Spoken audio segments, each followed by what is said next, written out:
Assalamualaikum warahmatullahi wabarakatuh.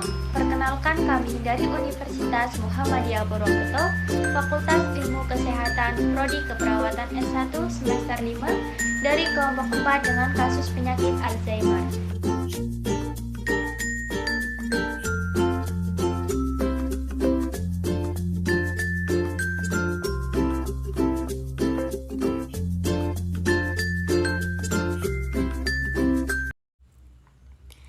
Definisi. Penyakit Alzheimer itu merupakan penyebab utama demensia yang diawali dengan gangguan daya ingat, ditandai dengan penurunan kognitif progresif yang biasanya dimulai dengan gangguan kemampuan untuk membentuk ingatan baru. Namun, pasien mempengaruhi semua fungsi intelektual dan menyebabkan ketergantungan penuh pada fungsi dasar kehidupan sehari-hari dan kematian dini. Epidemiologi, insiden demensia Alzheimer di seluruh dunia meningkat cepat saat ini diperkirakan mendekati 46,8 atau 50 juta orang lebih yang terdiagnosis dengan demensia. Di dunia 20,9 juta dan di Asia Pasifik.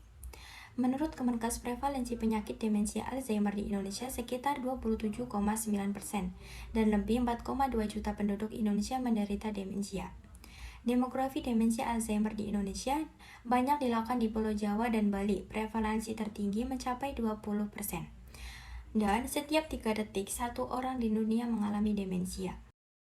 Tanda dan gejala. Tanda dan gejala pada penyakit Alzheimer yaitu ada pertama, kehilangan memori. Kehilangan memori di sini pasien akan mengalami lupa ingatan atau pikun. Yang kedua, kesulitan dalam melakukan aktivitas. Yang ketiga, kesulitan dalam berkomunikasi. Yang keempat, disorientasi waktu dan tempat. Biasanya pasien ini mengalami lupa ingatan di mana dia akan mengingat tempat tinggalnya dan waktu, bisa waktu siang, malam, dan pagi. Pasien tidak bisa membedakan waktu tersebut. Dan yang kelima, tidak dapat mengambil keputusan sendiri. Etiologi penyakit Alzheimer masih belum jelas, namun kemungkinan besar disebabkan oleh faktor genetik dan lingkungan. Di bawah ini ada beberapa faktor etiologi demensia. Yang pertama ada penuaan, yang kedua faktor genetik, yang ketiga imunologi, yang keempat trauma, dan yang kelima lingkungan yang terdapat radiasi. Komplikasi dari penyakit Alzheimer ini ada 3, yaitu cedera karena jatuh, yang kedua inkontinensia, dan yang ketiga adalah kesulitan pneumonia.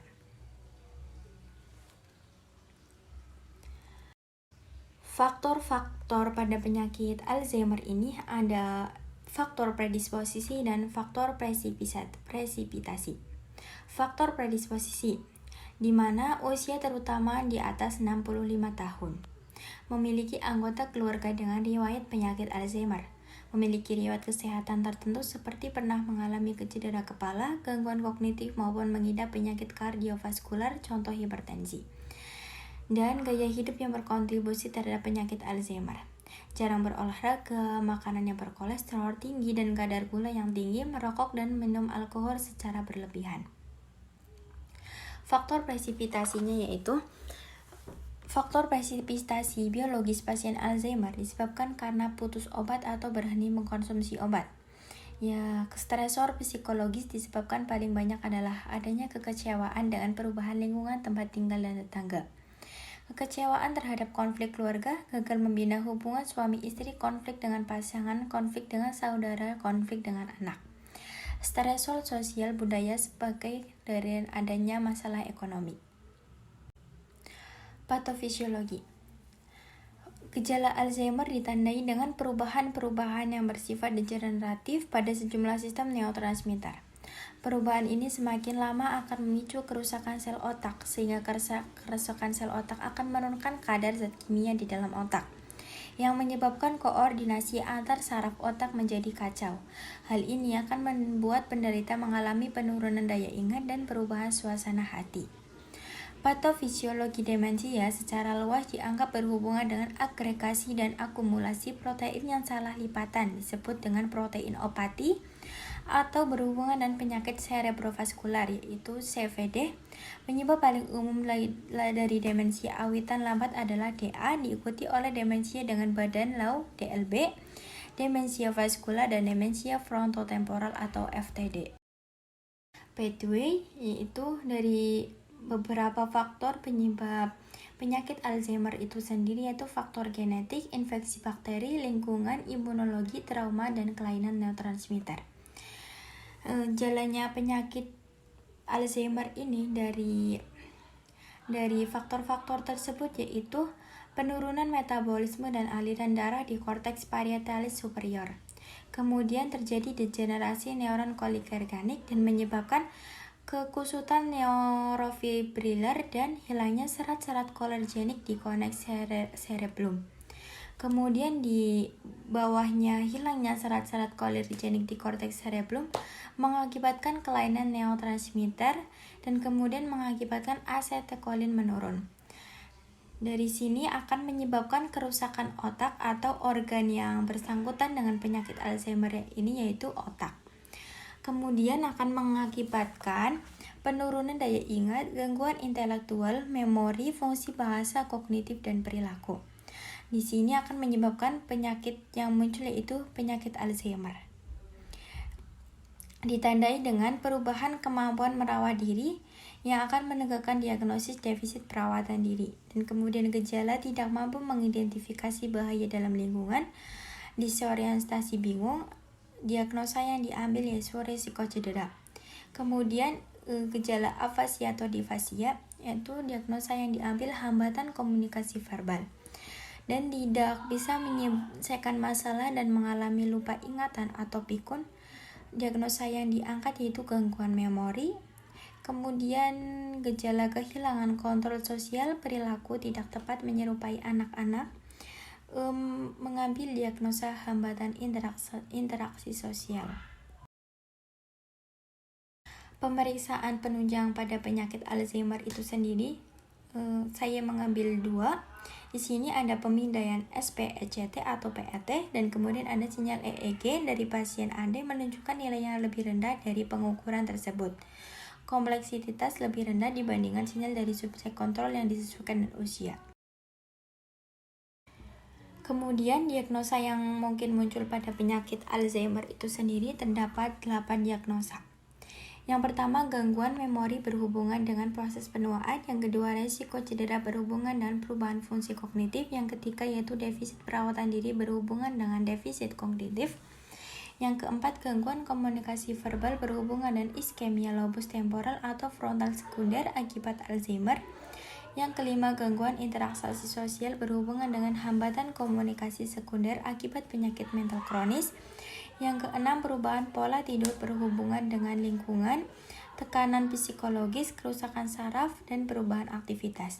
Yang ketujuh, inkontinensia berhubungan dengan hilangnya fungsi saraf atau tonus otot. Yang kedelapan, defisit nutrisi kurang dari kebutuhan tubuh berhubungan dengan penurunan kemampuan ADL dan faktor psikologis. Terapi medis.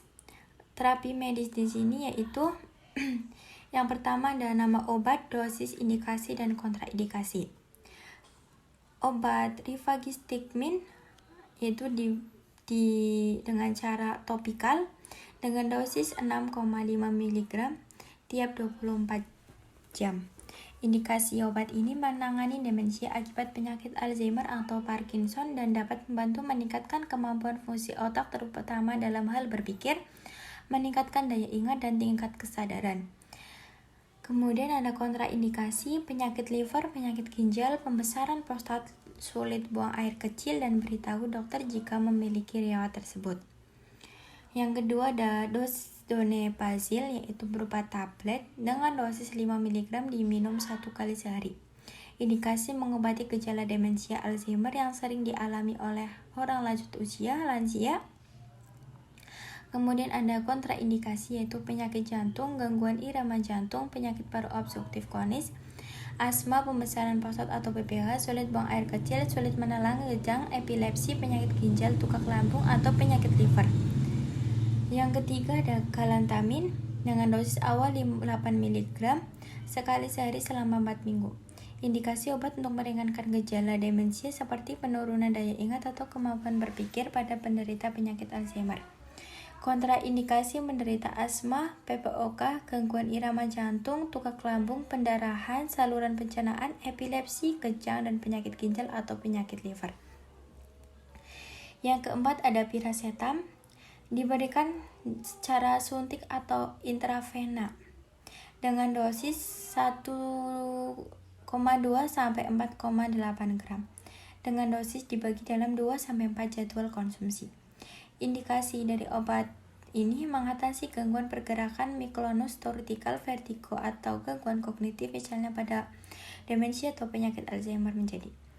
Nah, kontraindikasi ibu hamil penyakit ginjal berat, stroke, hemoragik atau Huntington-Croce, gangguan pembekuan darah, kelainan darah, tukak lambung, penyakit liver atau penyakit ginjal.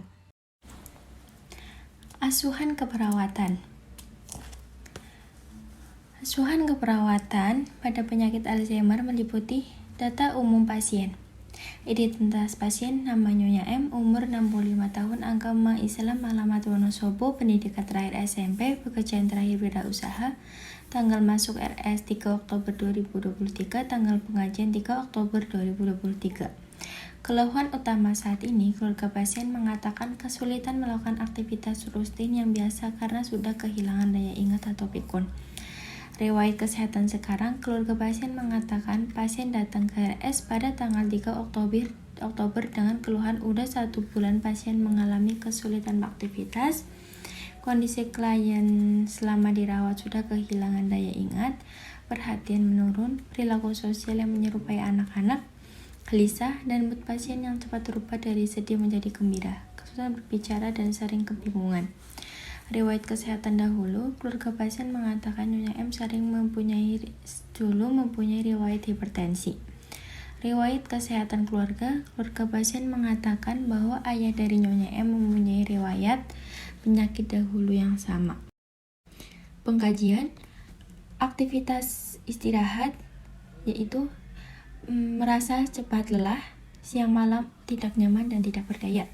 Pengkajian eliminasi, pada PAK lebih dari 3 kali sehari, pada PAP 1 kali sehari, inkontinensia urin atau fesis. Pengkajian makanan dan cairan merupakan perubahan dalam pengecapan nafsu makan, kehilangan berat badan, mengingkari terhadap rasa lapar.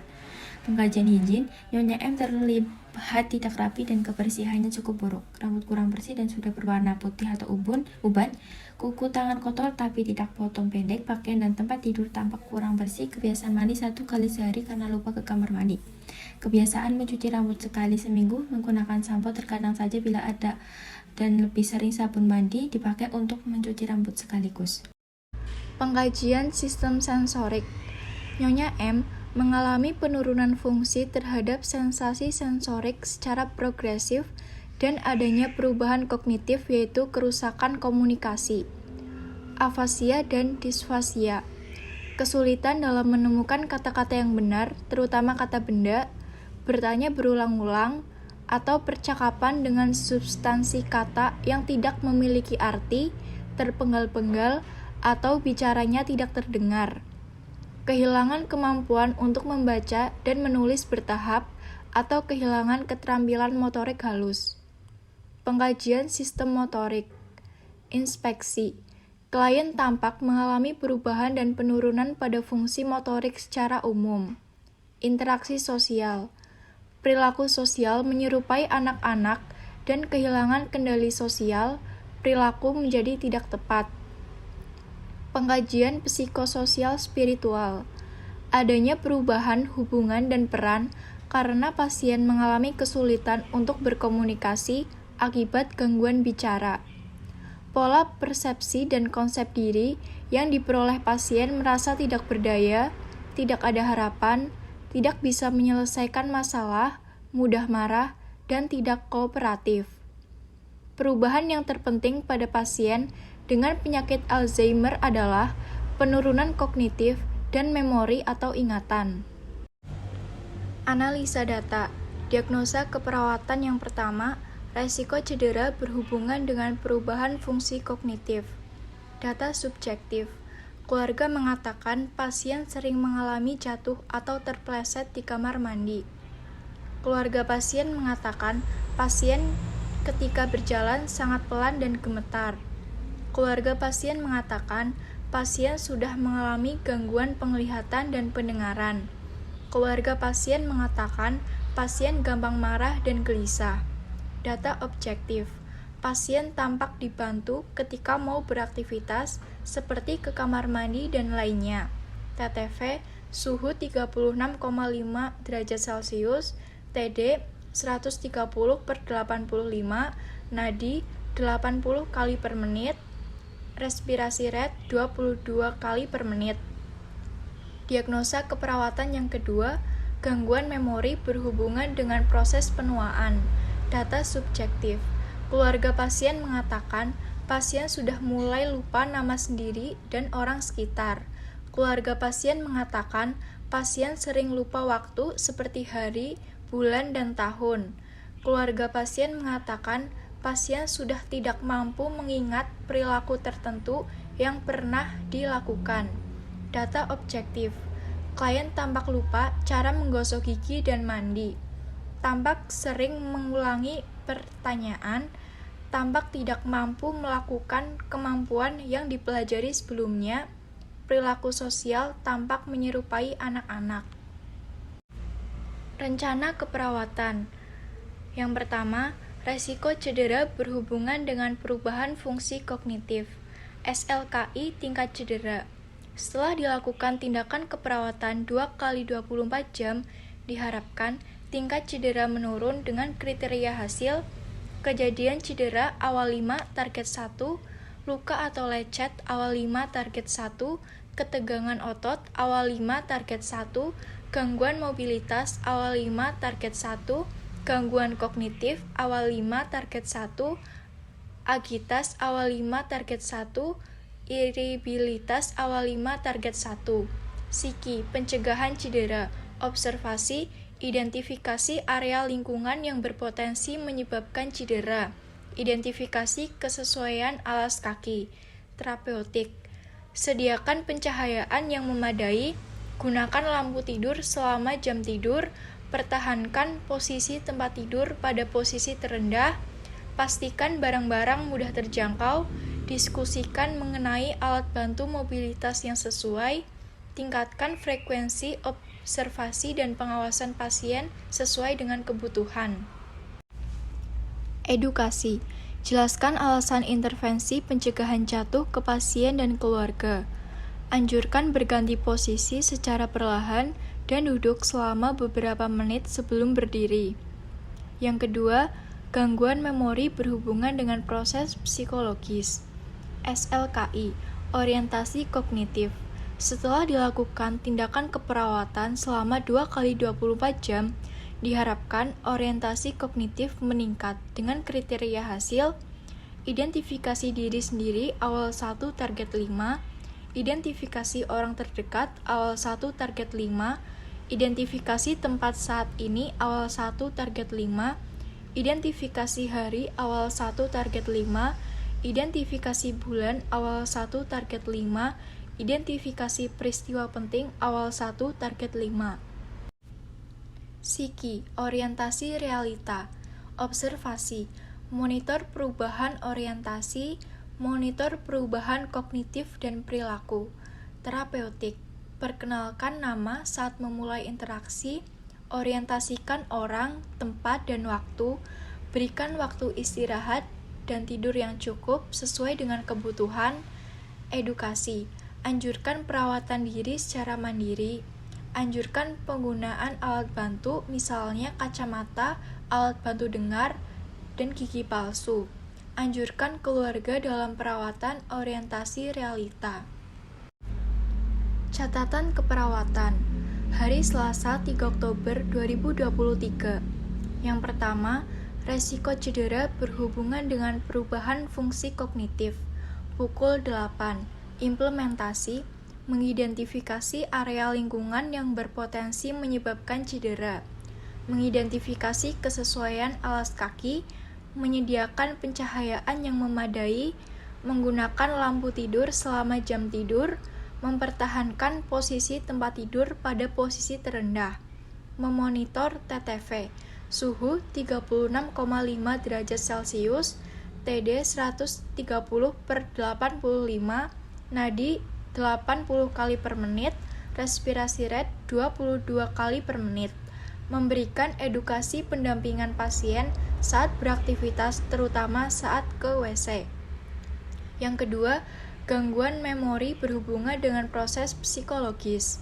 Implementasi, memonitor perubahan kognitif dan perilaku, memperkenalkan nama saat memulai interaksi, mengorientasikan orang, tempat, dan waktu, menganjurkan perawatan diri secara mandiri. Hari Rabu 4 Oktober 2023. Yang pertama, resiko cedera berhubungan dengan perubahan fungsi kognitif. Pukul 1. Implementasi. Memastikan barang-barang mudah terjangkau, mendiskusikan mengenai alat bantu mobilitas yang sesuai, meningkatkan frekuensi observasi dan pengawasan pasien sesuai kebutuhan. Memonitor TTV suhu 36,5 derajat Celcius, TD 130/85, nadi 80 kali per menit, respirasi rate 22 kali per menit. Yang kedua, gangguan memori berhubungan dengan proses psikologis. Pukul 2. Implementasi, memonitor perubahan kognitif dan perilaku, memperkenalkan nama saat memulai interaksi, mengorientasikan orang, tempat, dan waktu, menganjurkan perawatan diri secara mandiri. Catatan perkembangan. Hari Selasa 3 Oktober 2023 pukul 1. Yang pertama, resiko cedera berhubungan dengan perubahan fungsi kognitif. Subjektif. Keluarga pasien mengatakan pasien sudah tidak sering jatuh dan terpeleset. Keluarga pasien mengatakan pasien jalannya sudah dengan alat bantu. Keluarga pasien mengatakan emosionalnya sedikit lebih baik. Objektif. Pasien tampak masih sedikit dibantu ketika berjalan dan masih tampak bingung. TTV suhu 36,5 derajat Celcius, TD 130/85, nadi 80 kali per menit, respirasi rate 22 kali per menit. Analisa masalah. Resiko cedera teratasi sebagian dengan indikator kejadian cedera awal 5, target 1, saat ini 3. Luka atau lecet awal 5, target 1, saat ini 3. Ketegangan otot awal 5, target 1, saat ini 3. Gangguan mobilitas awal 5, target 1, saat ini 3. Gangguan kognitif awal 5, target 1, saat ini 3. Agitas awal 5, target 1, saat ini 3. Irritabilitas awal 5, target 1, saat ini 3. Planning intervensi tetap dilanjutkan. Hari Selasa 3 Oktober 2023 pukul 1. Yang kedua, gangguan memori berhubungan dengan proses penuaan. Subjektif. Keluarga pasien mengatakan pasien sedikit-sedikit sudah bisa mengingat nama dirinya, waktu, hari, bulan, dan orang di sekitar. Objektif. Pasien tampak sedikit-sedikit sudah tidak sering mengulangi pertanyaan yang sama. Tampak sedikit-sedikit mampu melakukan perilaku yang dipelajari sebelumnya.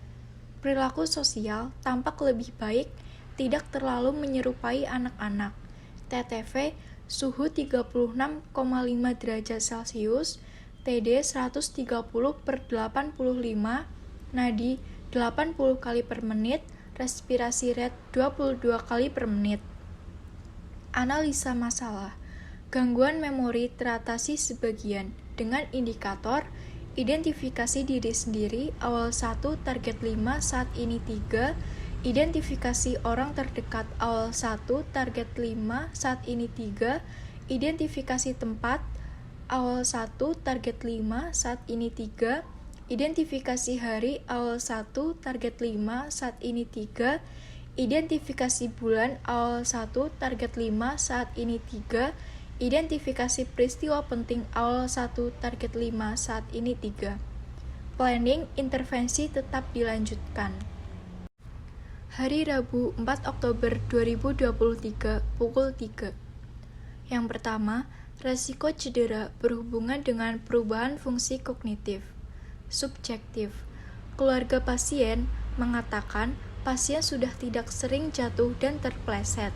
Keluarga pasien mengatakan pasien jalannya sudah dibantu dengan alat bantu sepenuhnya. Objektif. Pasien tampak lancar dengan alat bantu ketika berjalan. Tidak tampak ada luka atau lecet akibat terjatuh, tidak tampak kebingungan. TTV, suhu 36,5 derajat Celcius, TD 130/85, nadi 80 kali per menit, respirasi rate 22 kali per menit. Analisa masalah. Resiko cedera teratasi dengan indikator kejadian cedera awal 5, target 1, saat ini 1. Luka atau lecet awal 5, target 1, saat ini 1. Ketegangan otot awal 5, target 1, saat ini 1. Gangguan mobilitas awal 5, target 1, saat ini 1. Gangguan kognitif awal 5, target 1, saat ini 1. Agitas awal 5, target 1, saat ini 1. Irritabilitas awal 5, target 1, saat ini 3. Planning, intervensi tidak dilanjutkan. Drug study dan peran perawat. Obat dan dosis. Rivastigmine, rute topikal 4,6 mg setiap 24 jam. Waktu pemberian pagi. Sebelum memastikan menempel plester rivastigmine pada area kulit yang datar dan tidak berambut, yang diberi plester pada bagian punggung. Pemberian obat benar dan sesuai dengan nama pasien. Pastikan pasien tidak menolak pemberian obat. Selama pemberian obat, pasien dan keluarga pasien sangat kooperatif. Setelah diberikan obat, ada efek samping pasien mengantuk dan pusing. Tidak ada alergi seperti kemerahan dan lain-lain pada area punggung yang diberi plester. Edukasi ke keluarga pasien, plester ini jangan dilepas selama 24 jam dan nanti diganti dengan yang baru. Obat dan dosis. Galantamin, rute oral berbentuk kapsul, awal 8 mg sekali sehari selama 4 minggu. Sebelum memastikan obat tersebut benar dan sesuai dengan nama pasien, pastikan pasien tidak menolak pemberian obat. Selama pemberian obat, pasien meminum obat tersebut. Setelah diberikan obat, pasien tidak ada efek samping dan tidak ada alergi. Obat dan dosis piracetam, rute intravena, 1,2 sampai 4,8 gram, dosis dibagi dalam 2 sampai 4 jadwal konsumsi.